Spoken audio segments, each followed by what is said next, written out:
की। अब हम लोगों के सामने परम पूज्य श्री साहब जी विराजमान हो गए। थोड़ा सा निवेदन मैं करूं कि 2 दिन की जिंदगी में मतदाग तू लगाना, चलना संभल संभल की माया नगर यही है। इस मायावी नगर में व्यक्ति बहुत तरह से भटकता है। जो चीज नहीं रहने वाला है उसी का अभिमान होता है। अपने स्वरूप का कभी अभिमान व्यक्ति को नहीं होता, अपने स्वरूप का स्वाभिमान होता है। और अपने स्वरूप से जो अलग चीजें हैं, जिसको प्राप्त करके मेरा मन हमेशा चंचल बना रहता है, उस प्राणी और पदार्थ का हमें अभिमान होता है। खास करके इस तन और तन से जुड़े हुए जितने प्राणी पदार्थ परिस्थितियां हैं, उसका हमें अभिमान होता है। और जिसका अभिमान हम करते हैं वो हमारे साथ रहेगा क्या। एक पंक्ति का करके मैं वाणी को विराम देता हूं। एक प्रसिद्ध संत हुए पथिक साहब, उन्होंने बड़ा सुंदर कहा है कि जहां रह रहे हो निकलना पड़ेगा। जिस संसार का, जिस शरीर का, जिस संबंध का अभिमान करते हो, उसका अभिमान व्यर्थ है, क्योंकि ये माना हुआ कुछ भी तुम्हारे साथ और पास रहने वाला नहीं है। जहां रह रहे हो निकलना पड़ेगा, नहीं चाहने पर भी चलना पड़ेगा। जिसे त्याग कर हाथ मलना पड़ेगा, वहां मन फसाना महामूढ़ता है। सकल संत गुरुजन जो समझा रहे हैं, ये चर्चा भुलाना महामूढ़ता है। बड़े भाग्य से यह अवसर मिला है, निरर्थक बिताना महामूढ़ता है। हमें सदगुरु श्री अभिलाष साहब जी के द्वारा पोषित इन संत गुरुजनों का सानिध्य प्राप्त हुआ है। इस सानिध्य का, इस अवसर का लाभ लेना चाहिए और अपने मन तन के विकारों का परित्याग करते हुए हृदय से अभिमान को सदा सदा के लिए इति कर देना है। और जिस दिन समस्त शान हमारा इति हो जाएगा, उसी दिन हमें शांति की प्राप्ति हो जाएगी। बस इतना ही निवेदन करके मैं अपनी वाणी को विराम देता हूं।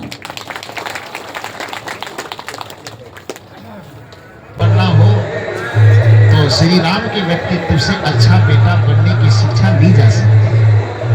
एक अच्छा भाई बनना हो तो श्री राम जी के जीवन से, भरत के जीवन से वह प्रसंग लिया जा सकता है, सीखा जा सकता है कि एक अच्छा भाई बन के कैसे जिया।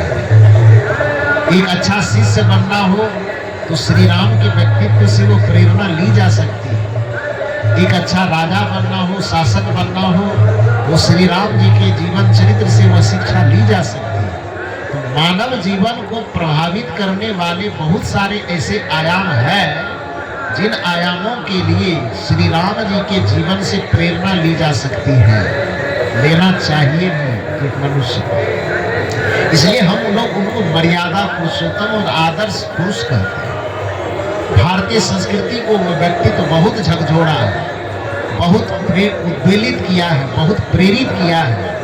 इसलिए एक महापुरुष के रूप में तो हम लोग गिनते ही हैं, लेकिन सगुणवाद की दृष्टि में उसे परमात्मा का अवतार माना जाता है।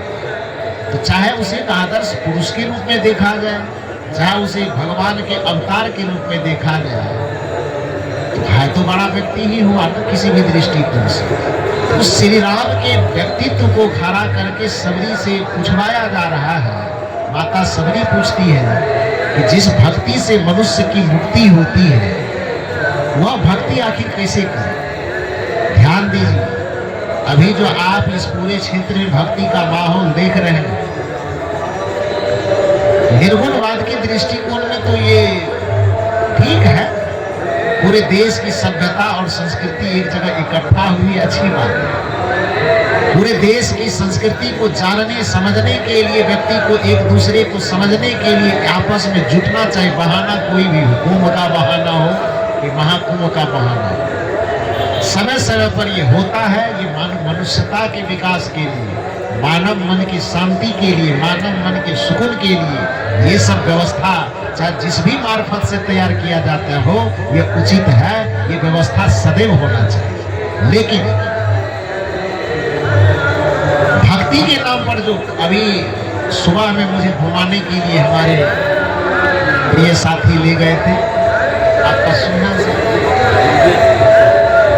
परम आदरणीय संत श्री दुर्गेश साहब, चूंकि ये इनका इलाका देखा हुआ है, जो छावनी में आप बैठे हुए इसमें इनका बहुत अहम भूमिका है।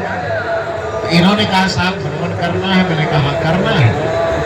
तो भगवान कृष्ण की तरह ये हमारे सारथी कृष्ण भगवान बने और हमको पीछे बैठा करके मेला में पूरा 2-3 घंटा तक चक्कर लगा। तो कुछ जगह जो हम नहीं देख सकते थे उन जगहों को भी दिखाया। जब आ रहे थे गाड़ी पे, हम पीछे बैठे थे, एक गाड़ी में बहुत लाल लाल वस्त्र वाले साधु बैठे हुए थे। और खैर वो तो विचित्र लीला सब देख ही रहे हैं, उसमें बताने की जरूरत नहीं। लेकिन बड़ा दुख हुआ इस बात से। बेचारे गाड़ी में स्कॉर्पियो में बैठे 5-6 आदमी बैठे हैं, टीका लगा हुआ है, माला खूब पहना हुआ, वस्त्र भी पहना हुआ है। और हम लोगों की तरफ जब देख रहे थे तो मुंह में सिगरेट लेकर के ऐसे से आंख चमका रहा है।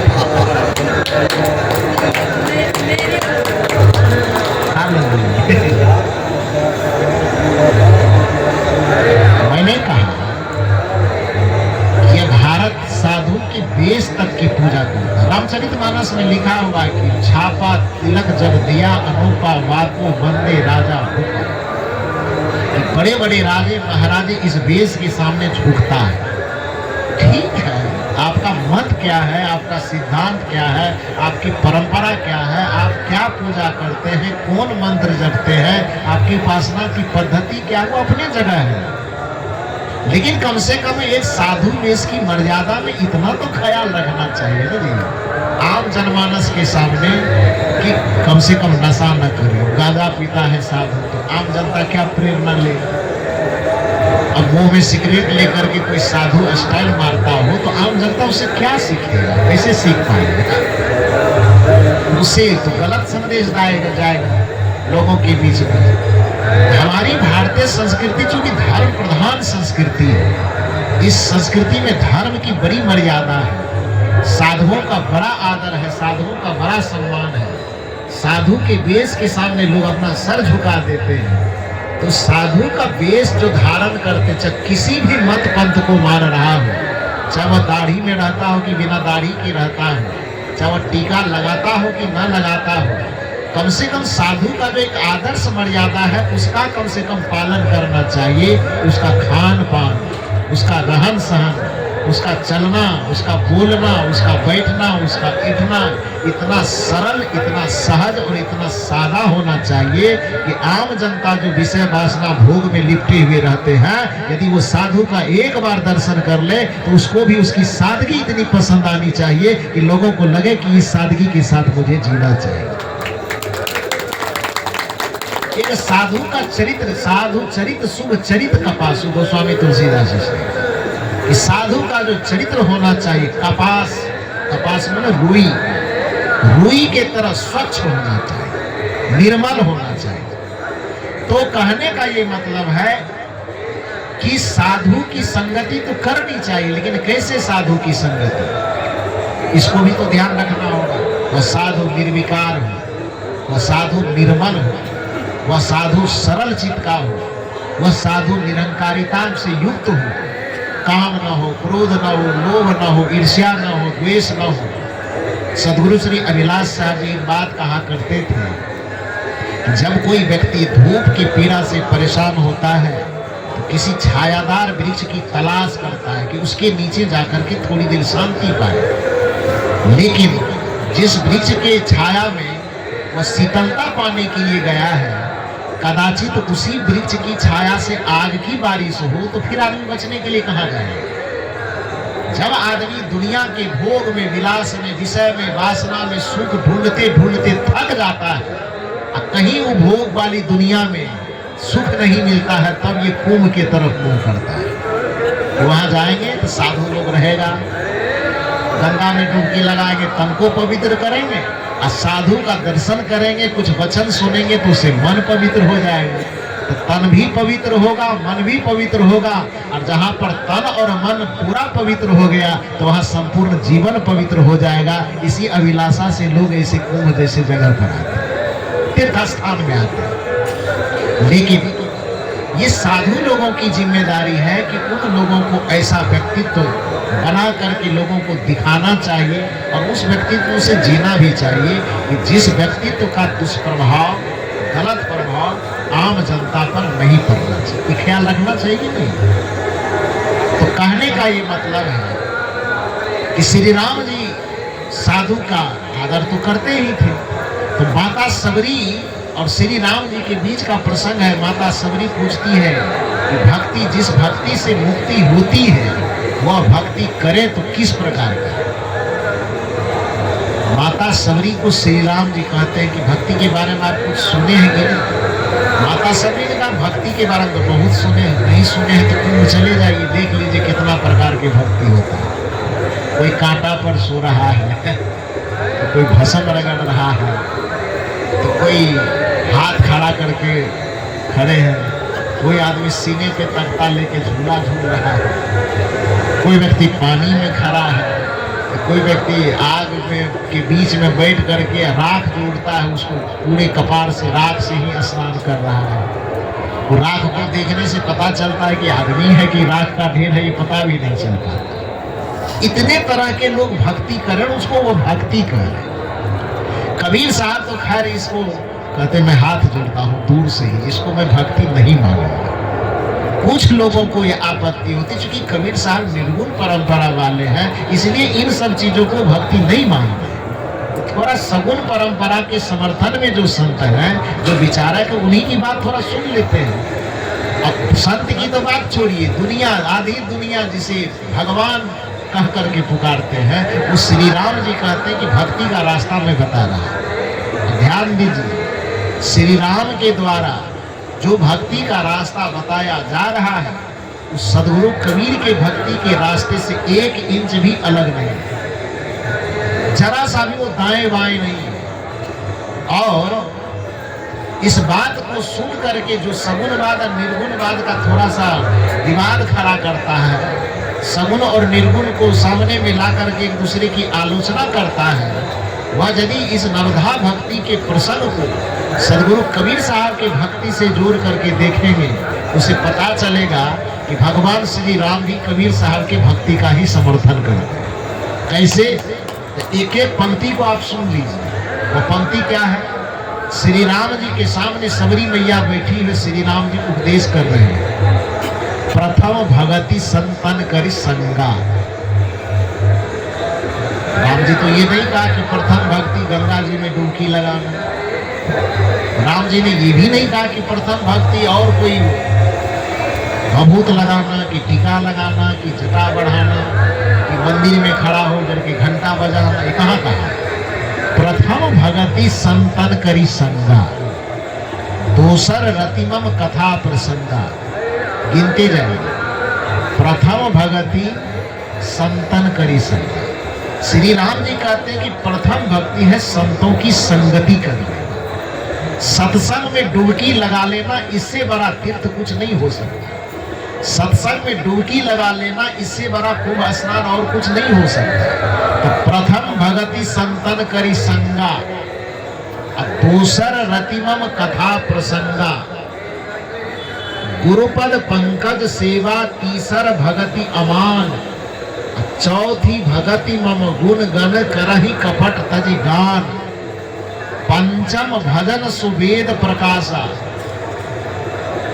मंत्र जाप मम दृढ़ विश्वासा, पंचम भजन सुवेद प्रकाशा, छठ दम शील विरति बहुकर्म, निरत निरंतर सज्जन धर्म, सातम सम मोहि मैं जग देखा, मोते अधिक संत करी लेखा, आठम जथा लाभ संतोषा, सपने हूँ नहीं देखिए परदोषा, नवम सरल सब विधि छल हीना, मम भरोस ही हरस न दीना, इन 9 प्रकार की भक्ति श्री राम जी बता रहे हैं। अब बताइए कि 9 प्रकार की जो भक्ति गिनाया, इसमें जो अभी दिख रहा है भक्ति का माहौल, इन माहौल वाला में से 9 प्रकार की भक्ति में कई आदमी फिट बैठ रहा है? कितना आदमी फिट बैठ रहा है? ये तो कबीर साहब का थर्मामीटर नहीं है, ये नहीं, ये श्री राम का थर्मामीटर है कि भक्ति की पहचान यदि करनी हो कि असली भक्ति और नकली भक्ति क्या है, सच्ची भक्ति और झूठी भक्ति क्या है, तो कबीर साहब कहे तो थोड़ी देर के लिए माथा मुंह खट्टा हो जाता है बहुत लोगों का। तो कबीर साहब की बात थोड़ी देर के लिए ना भी माने तो जो सगुनवाद के परम अवतार कहलाने वाले मर्यादा पुरुषोत्तम श्री राम, वह जो भक्ति का थर्मामीटर दुनिया को दे रहे हैं, तो उस थर्मामीटर के अंदर जितने प्रकार के भक्ति का माहौल अभी आपको 50 किलोमीटर के दायरे में दिख रहा है, आप बताइए कि श्री राम जी के थर्मामीटर से किसका भक्ति पास करेगा? हमें लगता है कि सदगुरु भगवान श्री राम ने जो भक्ति का थर्मामीटर दिया है, भगवान श्री राम के थर्मामीटर पर केवल और केवल सदगुरु कबीर साहब का जो ये तीर्थ लगा हुआ यही पास करेगा, बाकी सब फेल करेगा। ये मैं इसलिए नहीं कह रहा हूं कि मैं ये कबीर पंथ के मंच पे बैठा हूं, बल्कि थर्मामीटर बता रहा। प्रथम भगति संतन करी संगा, थर्मामीटर का पहला पैराग्राफ यही है। तो प्रथम भगति संतन करी संगा कि भक्ति का पहला सीढ़ी है संतों की संगति करना। संत की संगति कौन कर रहा है यहाँ पर? आप कर रहे हैं, सत्संग कर रहे हैं, ये संत की संगति ही तो कर रहे हैं। और इससे बड़ा तीर्थ और क्या हो सकता है? सत्संगत ही सच्चा तीर्थ है, क्योंकि तीर्थ की परिभाषा ही होती तार्यते इति तीर्थः, जिसमें बैठने के बाद हम पापों से तर जाते हैं, विकारों से तर जाते हैं, अवगुणों से तर जाते हैं, बुराइयों से तर जाते हैं, दुख से सदा सदा के लिए तर जाते हैं, उसी को तीर्थ कहा जाता है। तार्यते इति तीर्थः, जिसमें बैठने पर हम दुख से, पाप से, विकार से, अवगुण से, बुराई से, पीड़ा से, जन्म मरण के आवागमन से सदा सदा के लिए तैर करके पार चले जाते हैं, उस स्थान को, उस संगति को तीर्थ कहा जाता है। और सत्संग से बड़ा तीर्थ इस दुनिया में इसीलिए कोई नहीं है, क्योंकि सत्संग ही हमें समस्त प्रकार के पापों और विकारों से तार देता है। किसी के जीवन में कोई बुराई है, आप ही थोड़ी सी गणना करके देखिए, इस धरती पर आज तक कोई भी मनुष्य किसी अवगुण से तैर करके पार हुआ है तो संत की कृपा से, भगवान की कृपा से। मंदिर में जाकर के कितने लोगों का गांजा छूटा है आज तक? किसी मंदिर में जाकर के कितने लोगों का मांस छूटा है आज तक? मदिरा छूटा है आज तक? किसी मंदिर में जाकर के आज तक कितने लोगों का चोरी छूट गया, बेईमानी छूट गया, शैतानी छूट गया, हैवानी छूट गया? गिनती करेंगे तो शायद हमको नहीं लगता है कि किसी आदमी को गिन के बता पाएगा। लेकिन यदि आपसे दूसरा सवाल किया जाए कि सत्संग में आने से कितने लोगों का मांस, मछली, दारू, गांजा, भांग, बीड़ी, सिगरेट, चोरी, हिंसा, नशा, व्यभिचार, इन चीजों से कितना आदमी मुक्त हुआ है, तो पूरे धरती की पन्ना जब पलटिएगा ना, पूरे धरती के मानव चरित्र का पन्ना पलटिएगा, तो जितने भी मनुष्य के जीवन में विकारों से मुक्त होकर के वह सदाचार में लगा है, जितने भी व्यक्ति कुसन से मुक्त होकर के सुसन में लगा है, जितने भी व्यक्ति पापाचार से मुक्त होकर के सदाचार में लगा है, जितने भी मनुष्य पाप से मुक्त होकर के पुण्य की तरफ लगा है, उस समय सत्संग का योगदान आपको झलकेगा कि सत्संग की कृपा से ही सारे बिगड़े लोग सुधर पाए। जितने भी व्यक्ति पाप को छोड़ करके पुण्य के रास्ते में धरे हैं, तो उसके जीवन में सत्संग का बीज पड़ा है, तभी वो ऐसा किया है। इसलिए गोस्वामी तुलसीदास जी ने दावा ठोका कि मति की रति गति भूति भलाई, जब जहाँ जतन जहाँ जई पाई। धरती के किसी भी कोने में, किसी भी समय में, किसी भी काल में, किसी भी अवस्था में कोई मनुष्य यदि पाप से तर पाया है, दुख से तर पाया है, बुराई से तर पाया है, अवगुण से तर पाया है, तो एक ही चीज गिनाया गोस्वामी जी।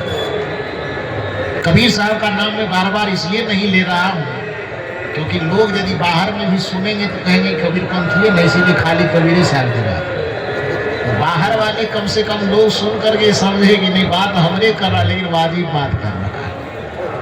मति की रति गति भूति भलाई, जब जहाँ जतन जहाँ जई पाए। गोस्वामी जी कहते मति सुंदर बुद्धि आज तक इस धरती पर किसी ने पाया हो, कीरति सुंदर यश जिसने भी इस धरती पर पाया हो, गति कल्याण जिसने पाया हो, भूति अच्छी संपदा का मालिक जो बना हो, और भलाई जीवन में लाभ अच्छा जिसका भी हुआ हो, धरती के इतिहास में किसी भी मनुष्य के जीवन में ढूंढ करके देख लो तो सो जानव सतसंग प्रभाव, लोक वेदन आन उपाव।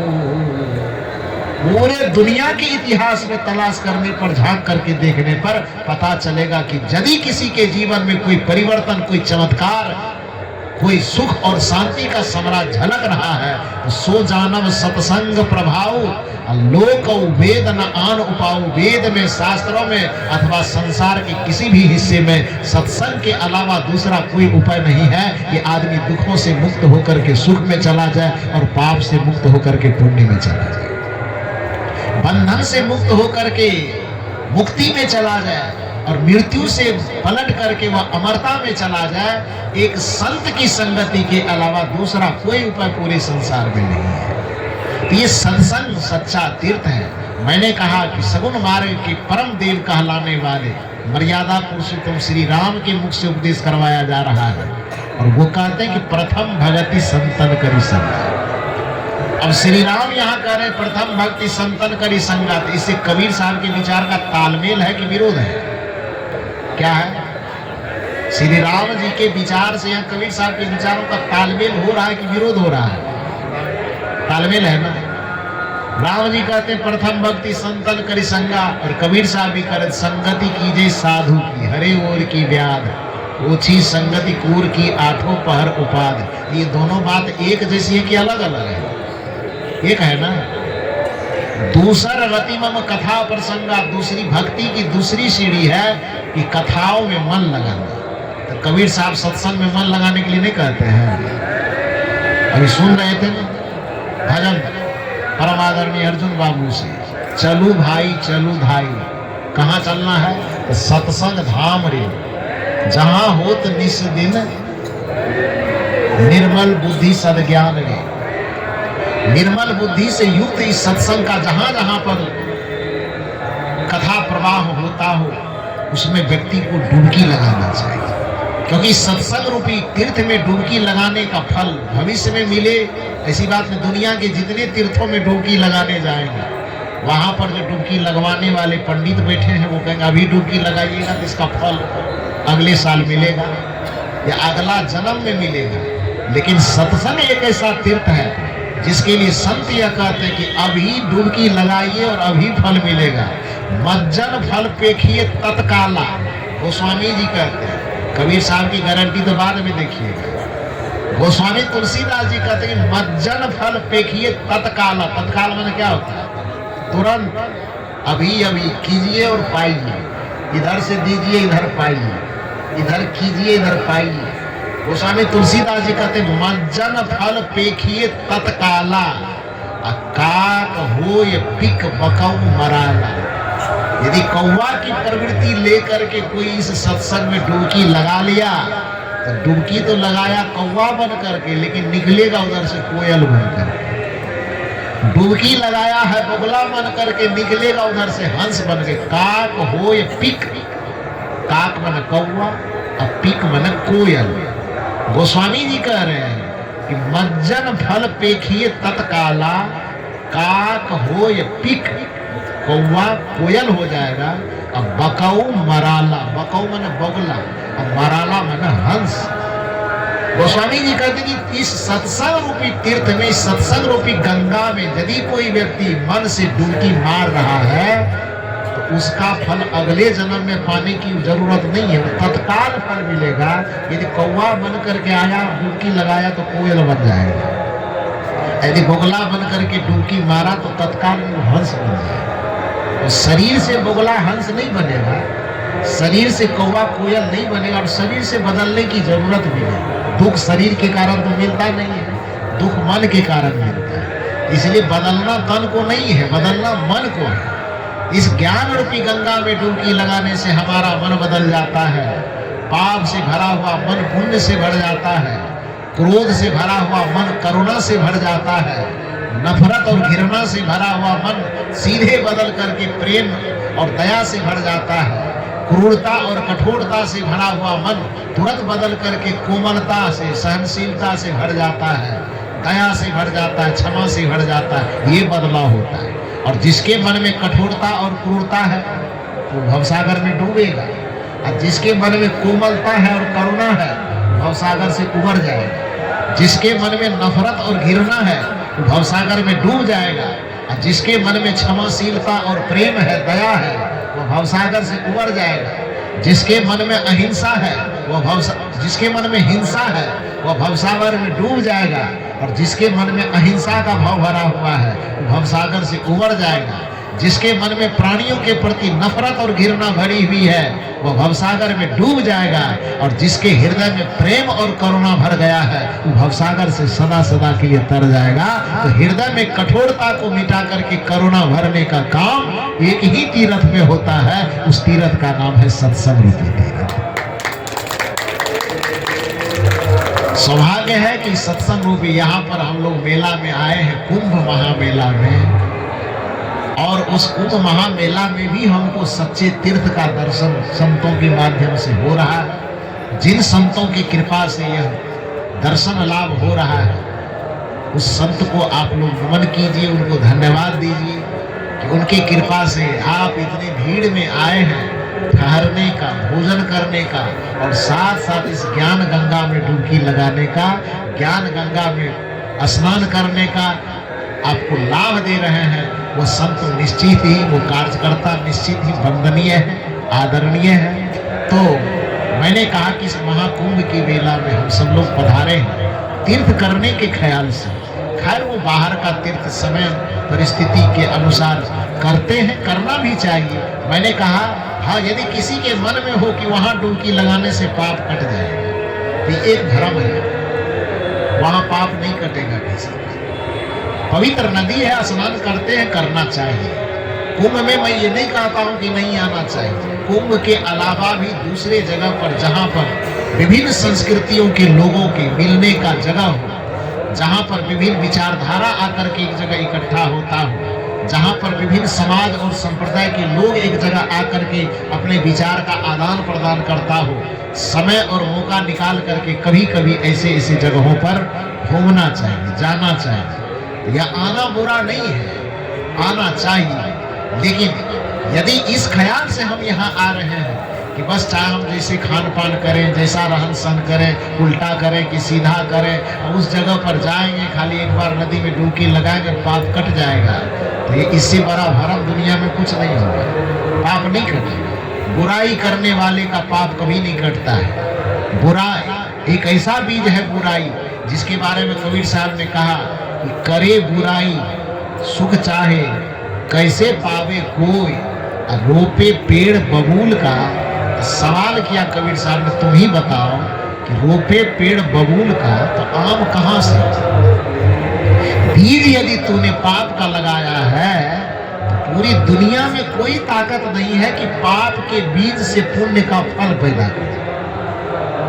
बीज तूने आग का लगाया है तो दुनिया की कोई ऐसी ताकत नहीं है कि उस आग के बीज से कोई बर्फ का फल निकाले।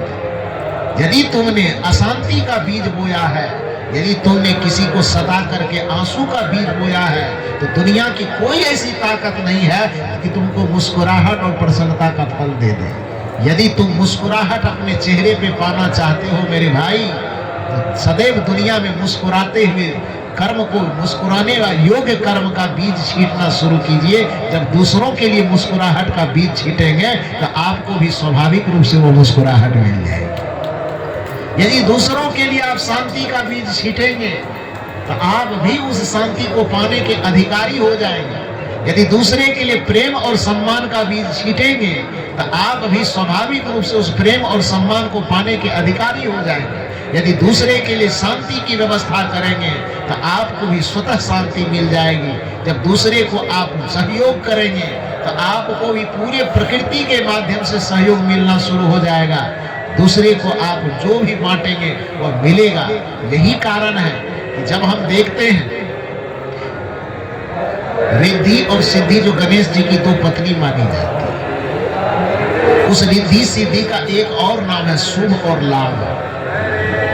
आदमी अपने दुकान पर, घर में जब कोई अच्छा काम करता है तो घर के चौखट पर स्वास्तिक का चित्र बना करके एक तरफ लिख देता शुभ और दूसरा तरफ लिख देता है लाभ। शुभ और लाभ लिखता है। लेकिन आदमी की दृष्टि इतनी चालाक है, आदमी चालाकी यह करना चाहता है कि लिखता तो है एक तरफ शुभ एक तरफ लाभ, लेकिन जब प्रैक्टिकल की बात आती है तो शुभ करना नहीं चाहता लेकिन लाभ सब चाहता है। चाहता कि नहीं चाहता है? वहां पर क्या शुभ लाभ कहना क्या चाहता है? तो संकेत क्या दे रहा, संदेश क्या देता है कि दुनिया के साथ में तुम शुभ करो तो परिणाम में लाभ अपने आप मिल जाएगा। मिलेगा कि नहीं मिलेगा? भलाई कर भला होगा, बुराई कर बुरा होगा। भलाई कर भला होगा, बुराई कर बुरा होगा। कोई देखे या ना देखे, खुदा तो खुदा कहने में नहीं बनता तो भगवान कहीं, भगवानों कहने में नहीं बनता तो परमात्मा कहीं, परमात्मा भी कहने में नहीं बनता तो ईश्वर कहिए। वह देखता होगा, जो भी कहने में संतुष्टि होती वही कह लीजिए। भलाई कर भला होगा, बुराई कर बुरा होगा। कोई देखे या ना देखे, खुदा तो देखता होगा। भलाई कर भला होगा, बुराई कर बुरा होगा। तो निश्चित है कि गणेश जी के लिए अपने सनातन धर्म की संस्कृति का जो चित्र बनाते, चिन्ह बनाते, स्वास्तिक चिन्ह, उन स्वास्तिक चिन्ह के एक तरफ में आप शुभ लिखते हैं, दूसरे तरफ में आप लाभ लिखते हैं। इसका अभिप्राय यह हुआ, यदि आप जीवन में किसी भी प्रकार का लाभ चाहते, चाहे चारित्रिक लाभ, नैतिक लाभ, भौतिक लाभ, आध्यात्मिक लाभ, शांति का लाभ, प्रेम का लाभ, सम्मान का लाभ, किसी भी प्रकार का लाभ चाहते हैं तो उस लाभ की चाहत रखने से पहले आप दुनिया के समस्त प्राणियों के साथ में शुभ करना शुरू कर दीजिए। क्योंकि शुभ बीज है तो लाभ उसका फल है। लेकिन चालाकी तो हम ये करते हैं कि शुभ और लाभ को लिखते तो है, लाभ चाहते हैं, शुभ करना नहीं चाहते। इसका तो अर्थ यही हुआ कि हम बीज बोना चाहते नहीं हैं, अब फसल काटना चाहते हैं। इसका तो यही अर्थ हुआ। इसीलिए कबीर साहब ने कहा कि चाहत सुख लेकिन दुख संग न छाड़ा। चाहते तो सुख हो, फल तो चाहते हो, लेकिन बीज बोना नहीं चाहते। अब बीज यहाँ पर सनातन संस्कृति कहती है कि हमारी सनातन संस्कृति का दर्शन चिंतन यही है कि शुभ करो तो लाभ मिलेगा। दूसरी बात, एक बात और, यदि आपको लगता है कि ये समझ में नहीं आ रही है तो लाभ शब्द जो आप लिखते हैं उस लाभ शब्द को थोड़ा सा उल्टा करके देखिए। लाभ को उल्टाइए तो शब्द को, लोआ का भौ क्या हो गया, वो लाभ। तो लोआ का भौ लाभ हो गया तो उस शब्द को थोड़ा सा उलट दीजिए। लाभ में लास्ट में भौ है तो भौ को पहले कीजिए, और लोआ का शुरुआत में तो ला का को लास्ट में कीजिए। तो लाभ को जब उल्टा करेंगे तो क्या बनेगा, वो भला बनेगा।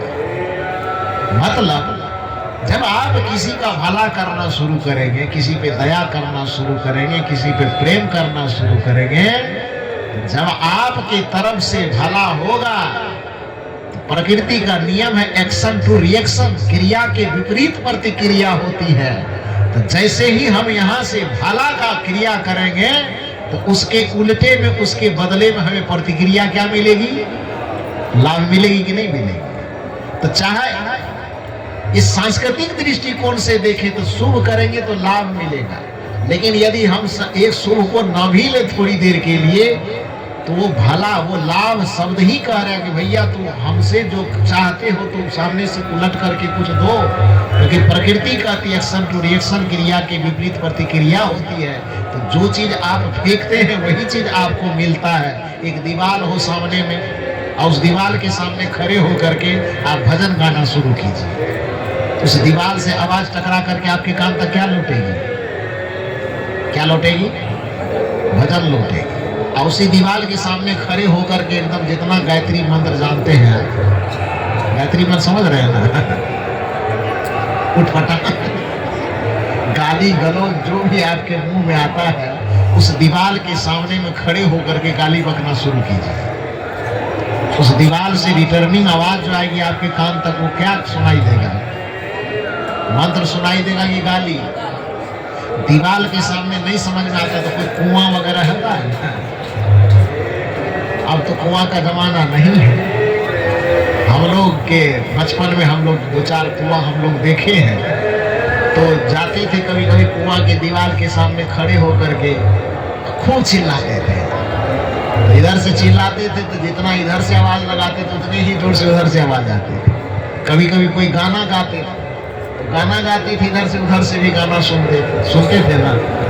तो चाहे किसी घर में हो, चाहे कुआं में, चाहे कोई भी दीवार के सामने जब आप खड़े होकर के मुंह से भी भजन गाएंगे तो वह दीवार से टकरा करके वह आवाज आपके कान तक भजन के रूप में लौटेगी। यदि आपने कुछ गाली बका, अब शब्द बका, तो वो दीवार लौटा करके आपको क्या देगा? भजन, गाली ही देगा ना।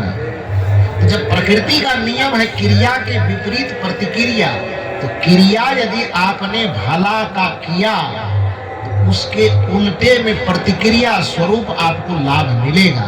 तो दुनिया में यदि जीवन में किसी भी प्रकार का लाभ चाहते हैं, शांति का लाभ चाहते हैं, मोक्ष का लाभ चाहते हैं, मुक्ति का लाभ चाहते हैं, कल्याण का लाभ चाहते हैं, आवागमन से पार हो जाने का लाभ चाहते हैं, भवचक्र से छूटने का लाभ चाहते हैं, तो एक ही सूत्र है, एक ही तीर्थ है, एक ही पूजा है, एक ही व्रत है कि आप दुनिया के समस्त प्राणियों के प्रति भला करना शुरू कर दीजिए। जीवन में सभी प्रकार का लाभ आपको अपने आप मिलना शुरू हो जाएगा। शुभ करना शुरू कर दीजिए, आपको लाभ मिलना शुरू हो जाएगा। तो मैंने कहा कि भक्ति वह नहीं है जो बाहर में केवल दिखता है वेशभूषा से, अग्नि साफ करने से, कि जटा बढ़ाने से, कि तिलक। हाँ ठीक है, वो अपना श्रृंगार है, कोई करता है तो उसकी कोई शिकायत भी नहीं है। किसी को उजला पहनना पसंद आता है, बड़ी अच्छी बात है। किसी को लाल पहनना पसंद आता है, वो भी अच्छी बात है। किसी को बेल मुड़ा करके रखना, माथा मुंडन करके रखना अच्छा लगता है, अच्छी बात है। किसी को जटा बढ़ा के रखना अच्छा लगता है, वो भी अच्छी बात है। अपने अपनी मौज के अनुसार जिस प्रकार का वेशभूषा है तो कोई आपत्ति की बात नहीं है, लेकिन भक्ति का उससे कुछ लेना देना नहीं है।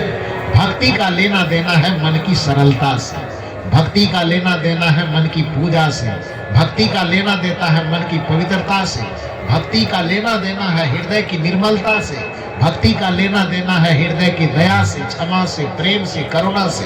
इसलिए श्री राम जी कहते कि प्रथम भगति संतन करी संगा और दूसर रतिमम कथा प्रसंगा। तो दूसरा भक्ति हम लोग कर रहे हैं कि नहीं कर रहे हैं? अभी हो रहा है ना दूसरा भक्ति। 2 भक्ति तो हम लोग का हो गया, प्रथम भक्ति संतन करी संगा और दूसर रतिमम कथा प्रसंगा। गुरुपद पंकज सेवा तीसर भगति अमान।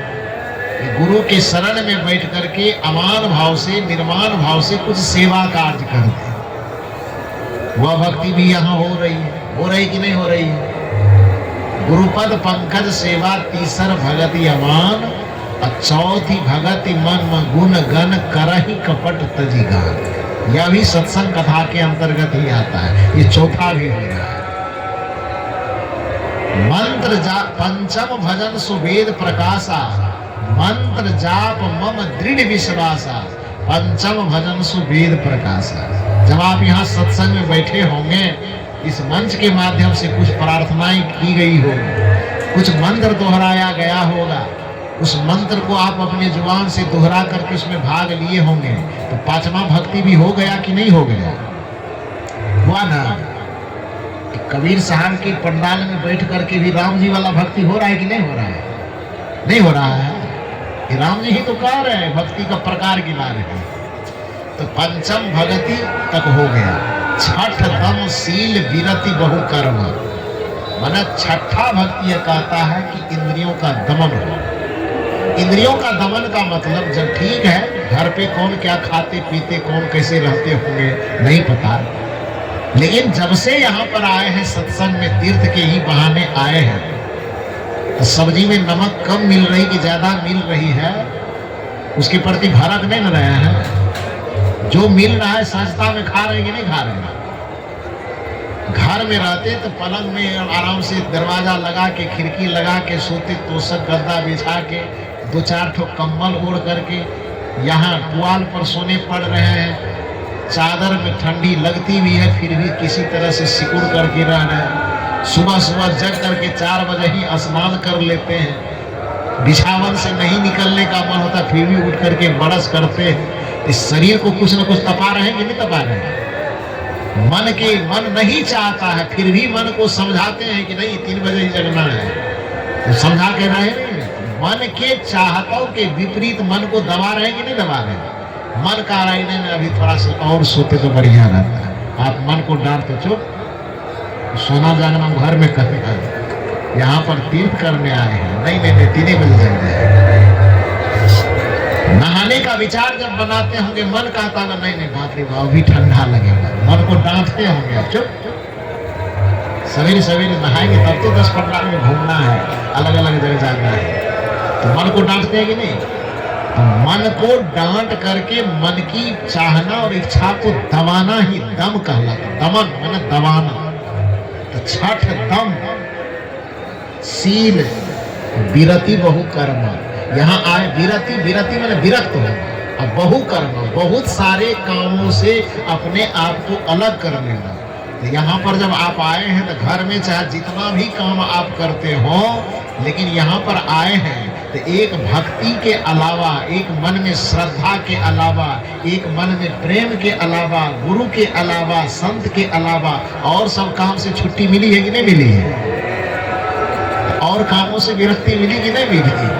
तो छठ दम सील विरति बहु कर्म, बहुत सारे कर्मों से निपट करके, बहुत सारे कर्मों को छोड़कर बस एक गुरु के स्मरण में, एक संत और सत्संग के स्मरण में अपने मन को लगा करके मन में उठने वाले किसी भी विचार और वासना को दबाना, यह छठी प्रकार की भक्ति का है।